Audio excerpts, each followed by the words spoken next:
Bonjour, bonjour, belle lumière, comment allez-vous? Alors aujourd'hui j'avais envie de revenir vers vous pour vous parler des égrégores et de notre responsabilité dans ces égrégores. Alors, un égrégore c'est quoi? Déjà, quelqu'un m'avait posé la question il y a quelques temps et c'est vrai que c'est un mot des fois qu'on utilise de façon assez usuelle. Et je me suis dit, mais oui, tiens, comment je peux expliquer ce qu'est un égrégore de façon assez simple pour quelqu'un qui ne sait pas ce que c'est. Donc merci Stéphane pour la question. En fait, un égrégore, l'image que j'ai eue, ce sont comme des aimants. Vous avez des aimants de différentes couleurs et ces aimants vont s'attirer entre eux. C'est-à-dire que, par exemple, vous allez avoir des aimants jaunes qui vont venir se regrouper avec les aimants jaunes, les aimants rouges qui vont se regrouper avec les aimants rouges, et ainsi de suite. Et pourquoi cette image des aimants? Parce qu'en fait, nous sommes tous composés d'énergie, nous sommes tous sensibles aux énergies, nos pensées sont des énergies, nos actions sont des énergies, on baigne dans l'énergie en permanence. Et ces aimants représentent ces énergies, c'est-à-dire que par exemple, quand je vais nourrir une pensée d'inquiétude vis-à-vis de quelqu'un qui traverse une situation, par exemple, je connais quelqu'un, je m'inquiète pour cette personne, donc je vais lui envoyer des pensées d'inquiétude, et on va être plusieurs en fait à nourrir des pensées d'inquiétude. Eh bien, ça va faire comme les aimants, ça va s'attirer, les pensées vont se regrouper entre elles et ça va créer une masse de plus en plus importante. Et l'égrégore, c'est ça.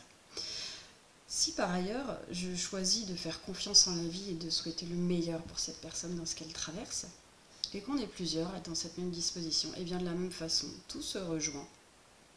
Les couleurs se rejoignent, les énergies se rejoignent pour créer un magma qui est un égrégore, par contre cette fois de soutien pour la personne.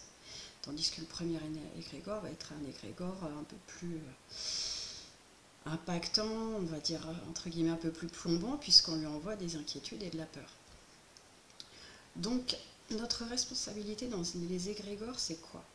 C'est d'avancer, de cheminer un peu plus tous les jours dans la maîtrise de nos pensées, dans la maîtrise de nos actions, dans la maîtrise de nos paroles. La maîtrise, ça ne veut pas dire le contrôle. La maîtrise, c'est quand on apprend à les gérer de plus en plus et à en être maître et de choisir ce vers quoi on va orienter nos pensées, nos paroles, les zones, nos actions. On est encore une fois dans la sagesse toltèque aussi, ce dont je vous parlais dans la précédente vidéo. Et notre responsabilité, elle est dans ce que l'on choisit de nourrir, qui donc va vibrer à l'extérieur et générer des égrégores, mais ce qu'on nourrit en soi aussi, puisque ce que l'on vibre va attirer à nous la même vibration, comme pour les aimants. Donc en fait, là je vais rester volontairement sur les égrégores, dans le contexte par exemple dans lequel on est, et je vais l'aborder sans jugement, puisque tout est juste et tout a sa raison d'être dans la situation qu'on traverse. Il y a des personnes qui vont nourrir des égrégores, par exemple d'injustice, en trouvant cette situation profondément injuste.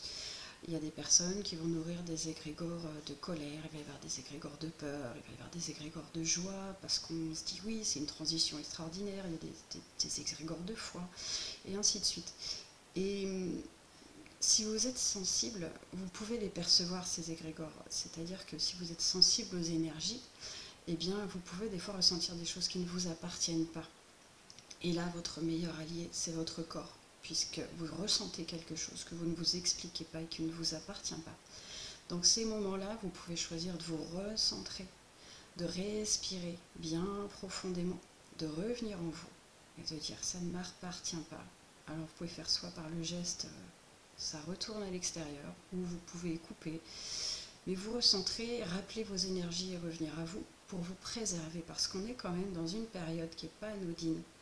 On est pas mal chahuté par tout ce qui se passe autour, qu'on le veuille ou non. Alors, plus ou moins chahuté, on est d'accord, mais des fois, on peut être effectivement sensible à des choses qui ne nous concernent pas. Donc, notre responsabilité aussi, c'est de choisir de nourrir ou pas ce qu'on ressent, ce qui se présente. Voilà, j'espère avoir été assez claire. Si vous avez des questions ou remarques, n'hésitez pas à les indiquer en commentaire. Je rappelle donc aux personnes qui ne me connaissent pas que je suis Catherine Iliac, je pratique le coaching intuitif et thérapeutique d'âme à âme. Donc j'accompagne les personnes sur leur chemin d'éveil à libérer tous les blocages qui les entravent, et pour ce faire on va connecter d'âme à âme pour aller à la source des choses et avancez toujours avec amour. Je vous souhaite une magnifique journée. Choisissez en conscience ce que vous avez envie de nourrir, ce que vous souhaitez voir éclore. Votre responsabilité est là et les choses se traduiront dans votre quotidien puisque vous allez attirer à vous ce que vous vibrez. C'est ça aussi la magie de la vie. Je vous embrasse fort. Très belle journée à vous. À bientôt.